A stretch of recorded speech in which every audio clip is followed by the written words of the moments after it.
really glad that you came today because students that I see of any age and any background are often mystified by English and history. They think that it's magic to be able to read a novel and understand what the novelist meant, or they think it's incredible to understand an entire period of history. They think that math and science are completely divorced from English and history, and that's far from the case.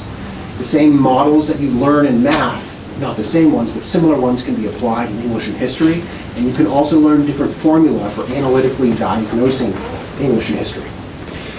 To begin with, there are three main types of tutoring for English and history, just as there are for other courses. I'm going to be talking in broad strokes today, painting in broad strokes rather, and if you have any questions, please feel free to raise your hand, or I'll call for them again at the end. The first type of student that I see is the one who needs immediate assistance.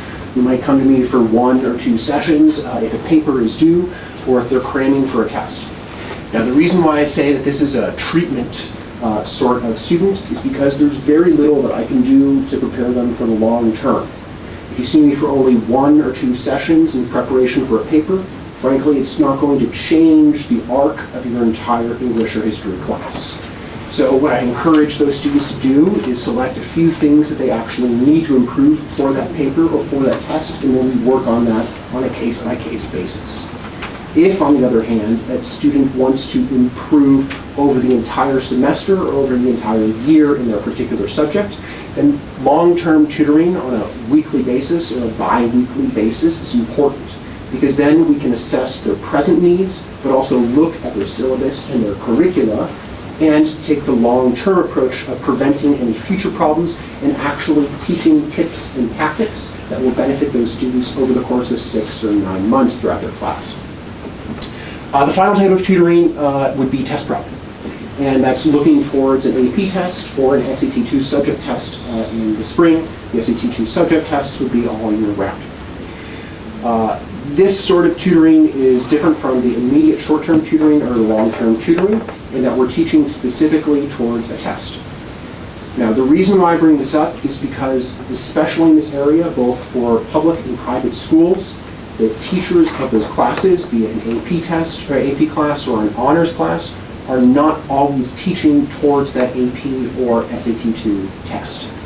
So sometimes the student needs to rejigger or recalculate how it is they're approaching the material in order to better understand and prepare for that test. So we take a really back to basics approach and understand what the student already knows and then what strategies they might need to better prepare for that test. Now, because these are academic subjects, they vary significantly. I'm not going to be talking in specific about any particular teacher or any particular school. But just to let you know, analyzing structure and content in English goes across all high school classes. The same is true of history. And other social sciences and humanities are different. However, they are taught in high schools in the area. The students that I see for a foreign language like Spanish do need to be able to understand the content of that language and the structure of that language. However, understanding a foreign language is vastly different from an English class.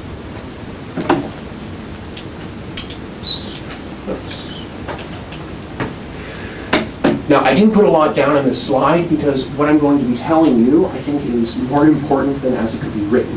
As was mentioned previously, persuasiveness, that is verbally and also in writing, is an integral facet of all English and history courses. I prefer that you listen to what I'm saying rather than read it and actually test and see if I can persuade you as to why structure and content is important in both English and history. Now, when we're talking about content that's looking specifically at descriptions, most students that I see when they're in 9th grade are significantly different from what they'll become in 12th grade. And that's because they enter knowing how to do a book report, that is, read a book and then regurgitate the information.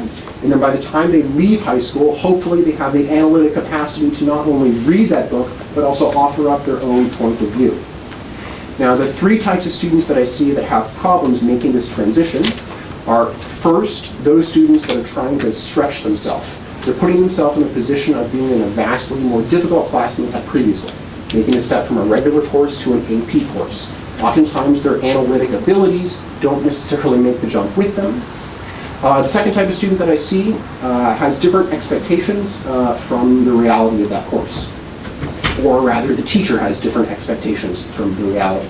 The teacher might be saying one thing, and the student might be hearing another thing. Or the teacher might be saying one thing and testing on an entirely different subject. The final type of student I see is the student that's in over their head. They're trying to take that AP course and it's so significantly different from anything they've done before, they just don't know how to go about it.